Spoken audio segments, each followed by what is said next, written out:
Hoje vamos mergulhar em um mistério que assola a remota selva amazônica do Peru há décadas. Uma lenda urbana que se tornou um pesadelo vivo para os moradores locais, os Pelacaras. Imaginem seres blindados, parando em plataformas voadoras, com olhos amarelados e armados com lasers. Eles não vêm em paz. Eles vêm para arrancar a pele de suas vítimas. É uma história que parece saída de um filme de ficção científica, mas para muitos na Amazônia peruana é uma realidade aterrorizante. Por cerca de 40 anos, os relatos de encontros com essas entidades misteriosas têm se espalhado. Mas em 2023, o pânico atingiu um novo patamar, especialmente na fila de San Antônio de Pintoyaco.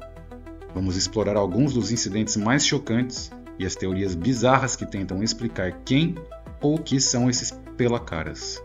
Você está no Teoria 78.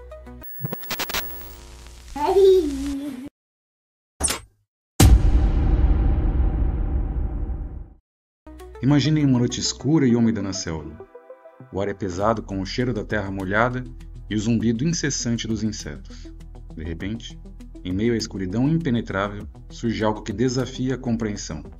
Não são animais, nem são os espíritos que os anciões descrevem. São seres diferentes, muito diferentes. Os Pelacaras, ou aqueles que arrancam a pele do rosto, são descritos pelos poucos que os viram e sobreviveram como figuras altas, por vezes com mais de 2 metros de altura, envoltas em armaduras escuras e reluzentes. Mas o que mais aterroriza é a forma como se movem, flutuando silenciosamente. Eles não pisam no chão úmido da floresta, eles pairam, deslizando sobre plataformas que alguns descrevem como discos ou rodas ativadas por botões em suas botas. Em suas máscaras, olhos de um brilho sinistro, que variam de um amarelo intenso a um verde quase fluorescente, observam a escuridão. Esses relatos não têm séculos, como muitos mitos amazônicos. Ela começou a ganhar força há cerca de 40 anos. Antes disso, a floresta tinha seus próprios perigos conhecidos: jaguares, cobras, tribos isoladas. Mas os Pelacaras trouxeram um tipo de medo totalmente novo. Seus métodos são precisos e macabros. Relatos falam de ataques onde as vítimas são encontradas com o rosto, ou grandes porções dele, misteriosamente removidos, não por um ato brutal de selvageria, mas com uma precisão quase cirúrgica. É como se a pele fosse o objeto do seu desejo, o prêmio de sua caçada. O que eles querem com a pele? Essa é a pergunta que assombra a mente de quem ouve falar deles. Seria algum tipo de ritual bizarro? Uma matéria-prima para uma tecnologia desconhecida? Ou talvez um troféu grotesco de suas incursões na civilização? Embora os relatos sejam relativamente recentes, eles já têm seus marcos de horror. Um dos mais antigos registros informais remonta a 1993, em um caso de um homem encontrado sem órgãos, fato atribuído a eles. O medo é real na Amazônia peruana. Não se trata de superstição barata para os que vivem lá. Para eles, a lenda dos Pelacaras é uma ameaça viva e silenciosa, que espreita nas sombras da floresta, pronta para se manifestar e reivindicar sua próxima vítima de uma forma que desafia tudo o que sabemos sobre a vida e a morte. Mas o tempo passou e os sussurros se tornaram gritos. Em setembro de 2013, a Amazônia peruana foi novamente abalada por um caso que desafiou todas as explicações. O corpo de Juan Cervantes foi descoberto em um lago. A cena era perturbadora. Seu rosto estava inexplicavelmente ausente. O mais chocante é que não havia sinais de afogamento nem qualquer outro trauma físico no restante do corpo. Como isso era possível? Quem ou o que seria capaz de realizar tal ato com uma precisão tão bizarra? A ausência do rosto, sem outras lesões aparentes, levantou questões aterrorizantes sobre a natureza dos agressores e seus motivos. Esses primeiros incidentes, embora espaçados, foram como sementes de medo plantadas na mente dos moradores. Cada novo relato, cada corpo encontrado de forma inexplicável, reforçava a crença de que algo sombrio e incompreensível espreitava nas profundezas da selva. Elas não eram apenas histórias de fantasmas. Eram avisos de uma ameaça real, uma sombra crescente que se movia silenciosamente, esperando o momento certo para atacar. Essa sombra estava prestes a se tornar uma tempestade em 2023, quando uma jovem pega pelos Pelacaras voltou para contar a história. A história está lhe deixando curioso? Então deixe um like no vídeo para que o YouTube recomende este vídeo para mais pessoas. Isso faz com que o canal continue viável e a gente possa continuar trazendo novos vídeos. Voltando para a história, Se os anos anteriores foram marcados por sussurros e incidentes isolados, 2023 foi o ano em que o pesadelo se tornou uma realidade palpável, especialmente para a pequena vila de San Antônio de Pintoyaco. A partir de meados do ano, a comunidade se viu no epicentro de uma onda de ataques e avistamentos que aterrorizaram seus moradores a um nível sem precedentes.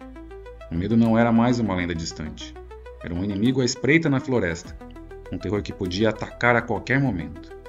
O caso mais vívido, e sem dúvida o mais arrepiante, é o de Thalia, uma jovem de apenas 15 anos. Em 29 de julho de 2023, a vida de Thalia mudou para sempre. Era fim de tarde, entre as 6 e 6:30 da tarde, e ela estava no jardim de casa, colhendo tangerinas para preparar uma bebida. Uma cena tão simples e cotidiana, que se transformaria em puro horror. Enquanto estendia a mão para pegar as frutas, Thalia sentiu algo estranho. Folhas secas soprando ao seu redor. Quando se virou para ver o que causava o movimento incomum, ela se deparou com uma visão que congelaria o sangue de qualquer um. Um homem muito alto estava atrás dela. A tentativa de fuga foi instintiva, mas brutalmente interrompida. Quando ela tentou correr, o homem desconhecido a agarrou pela nuca, a virou e cobriu a boca dela para que não gritasse. A luta pela sobrevivência de Thalia foi presenciada em parte por vizinhos e sua própria família. Enquanto ela lutava para se libertar, um segundo agressor surgiu de uma forma ainda mais bizarra. Uma luz se elevava no ar, e ela o viu se aproximando e pousando na frente dela. Este segundo ser agarrou as duas pernas de Thalia e começou a arrastá-la. A adolescente descreveu a tecnologia de seus agressores em detalhes inquietantes. Eles vestiam uma armadura que parecia um colete muito duro, e máscaras de metal duro com olhos verdes e duas alças na parte de trás. Em suas botas de metal preto, havia o que pareciam ser botões próximos à panturrilha. Thalia acreditava que esses botões ativavam uma espécie de jetpacks conectados a plataformas circulares em uma forma de roda, que os ajudava a voar. Ela relatou que enquanto a arrastavam, eles tocavam essas partes da perna, para levantar voo. De acordo com ela, eles usavam as mãos para se equilibrar nessas plataformas, pairando no ar. Durante a luta desesperada, Thalia conseguiu se mover com mais força, mas eles a derrubaram e ela caiu no chão. Porém, o terror estava longe de acabar. Quando ela caiu, os agressores a prenderam no chão. Foi então que o ser mais alto pegou uma espécie de creme. Ele misturou uma substância de creme e pó nas mãos, e usando algo parecido com uma seringa, injetou a mistura em cada uma das narinas de Thalia. Em seguida, ele começou a espalhar a mesma substância em seu rosto. Depois de espalhar as substâncias pelos dois lados do rosto de Thalia, ela começou a sentir como se ela estivesse sendo queimada. A provação atingiu um clímax horripilante quando um dos agressores tirou o que ela descreveu como um pequeno graveto com ponta retrátil e tentou cortar seu pescoço. Ela conseguia ouvir um som estranho, mas não sentia nada. Apesar da tensão, Thalia uniu forças para lutar por sua vida e no final das contas conseguiu escapar dos sequestradores em meio à luta, quase revelando a identidade do agressor mais alto. A jovem tentou levantar a máscara dele, mas nesse momento, ele a soltou para poder abaixar a máscara e evitar ser exposto. Foi nesse momento de distração que Thalia começou a gritar e fugiu. Notícias posteriores confirmaram que Thalia sofreu cortes no pescoço e outros ferimentos durante essa tentativa de sequestro, com fotos de registros hospitalares sendo postadas por um grupo de documentaristas para tentar corroborar sua história. A distinção entre os agressores também foi notável. Thalia relatou que um deles deveria ser peruano, pois falava espanhol com sotaque semelhante ao dela. Já o outro, o que ela chamava de gringo, também falava espanhol, mas mostrava não dominar muito bem o idioma, pois não falava as palavras corretamente. Ao fugir gritando, Thalia chamou a atenção de parentes e vizinhos, que puderam testemunhar os agressores, em pé nos discos voadores, apertando os botões de suas botas e fugindo para o ar. Finalmente, quando estava em segurança entre parentes e vizinhos, ela foi abraçada por sua irmã, que notou um catarro branco saindo de seu nariz, o que seria um resquício físico da terrível substância que lhe foi injetada. Mas o relato de Thalia não foi um incidente isolado, um ponto fora da curva. Julho e agosto de 2023 se transformaram em meses de puro horror. Os ataques se multiplicaram, e cada um deles parecia confirmar a natureza inexplicável e brutal dos pelacaras. Um professor foi alvo, tendo parte de sua cabeça queimada por um raio laser. Outro morador foi encontrado nocauteado, com hematomas inexplicáveis, sem se lembrar do que havia acontecido, mas a suspeita pairava sobre os mesmos agressores. As noites em San Antônio de Pintoyaco se tornaram um tormento. Moradores relatavam ver esses seres voando pela selva, com suas plataformas silenciosas, movendo-se como fantasmas tecnológicos. Havia menções às suas armaduras, que pareciam ser à prova de balas, e a um incidente onde um homem foi atingido por um feixe de laser, causando ferimentos assustadores. A comunidade estava sob cerco, e as armas convencionais dos moradores, facões e armas de caça, eram inúteis contra inimigos tão avançados.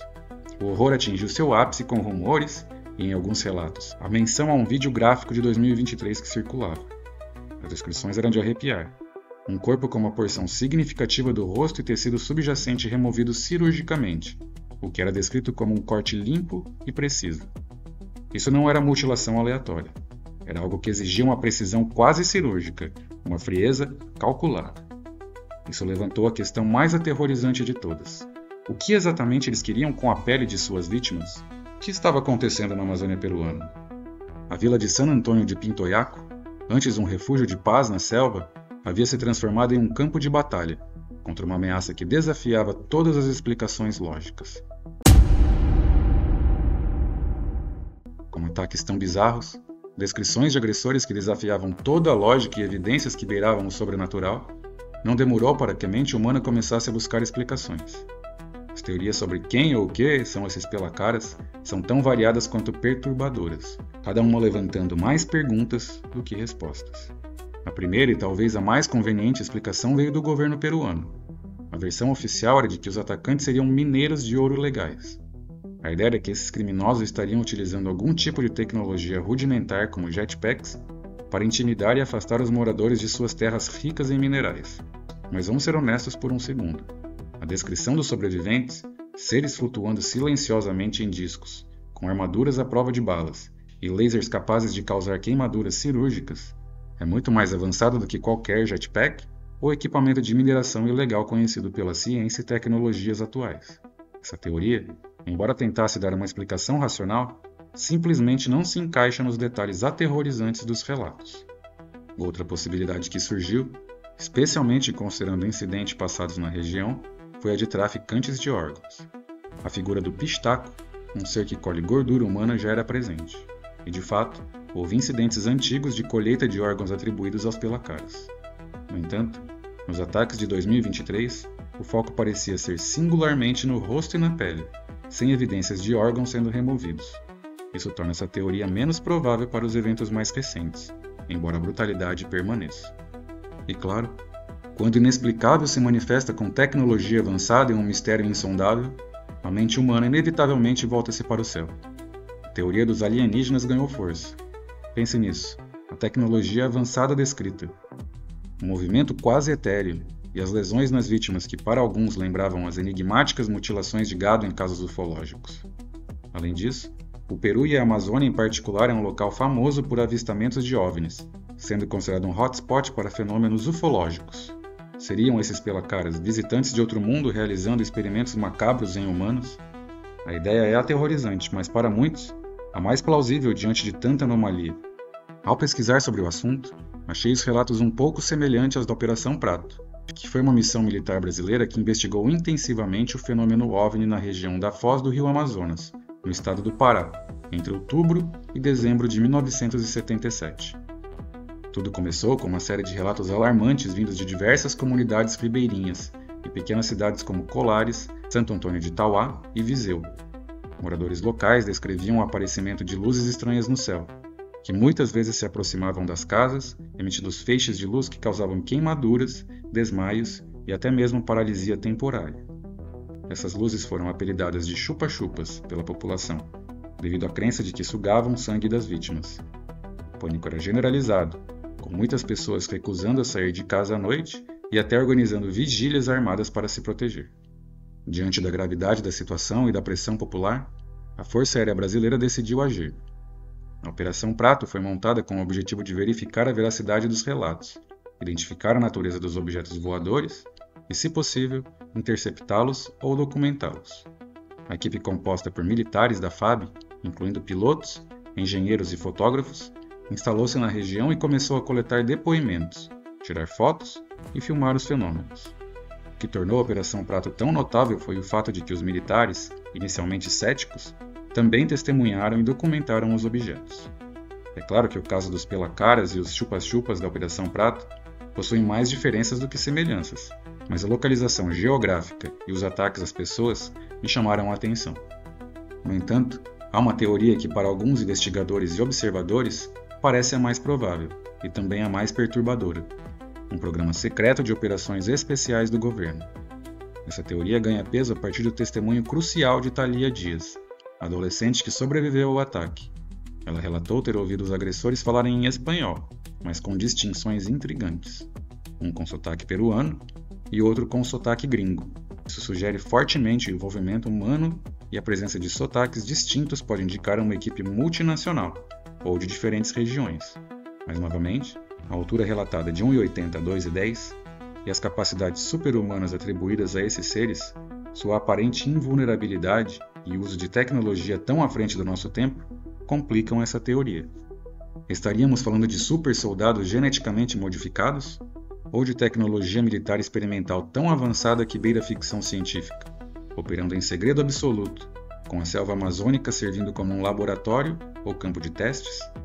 A ideia de que o próprio governo, ou uma facção dele, pudesse estar por trás de tal terror, utilizando tecnologia que nem imaginamos, é talvez a mais assustadora de todas, pois significa que a ameaça não vem de um lugar distante, mas de algo muito mais próximo e com motivações que ainda nos são desconhecidas.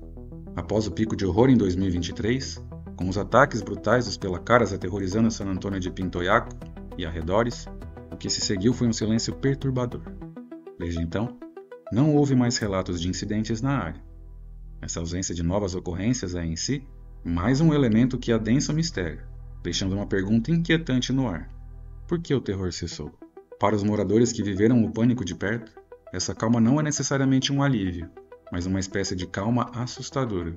É como se a floresta, que antes era uma fonte de vida e sustento, agora guardasse segredos ainda mais profundos. O fim dos ataques não trouxe paz, mas sim uma incerteza constante.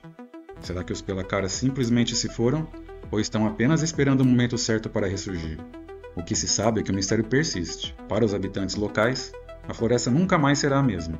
A confiança foi quebrada, e a vulnerabilidade diante do desconhecido se tornou uma cicatriz profunda. O silêncio após o terror não é o fim da história, mas sim o início de uma nova fase de incerteza, onde a ausência de eventos é quase tão aterrorizante quanto os próprios ataques. E é nesse silêncio que a lenda dos pelacaras continua a se aprofundar, esperando talvez pelo próximo capítulo. Era um dia comum da década de 60 na Westall High, uma escola localizada na Austrália. O ano letivo estava a pleno vapor e haviam muitos alunos e professores no local. Por conta disso, naquela manhã ocorreu o que pode ter sido o avistamento de OVNI com o maior número de testemunhas em toda a história. Não foram 2 ou 3 pessoas que viram algo estranho no céu, e até mesmo no chão, mas sim dezenas ou talvez centenas de pessoas,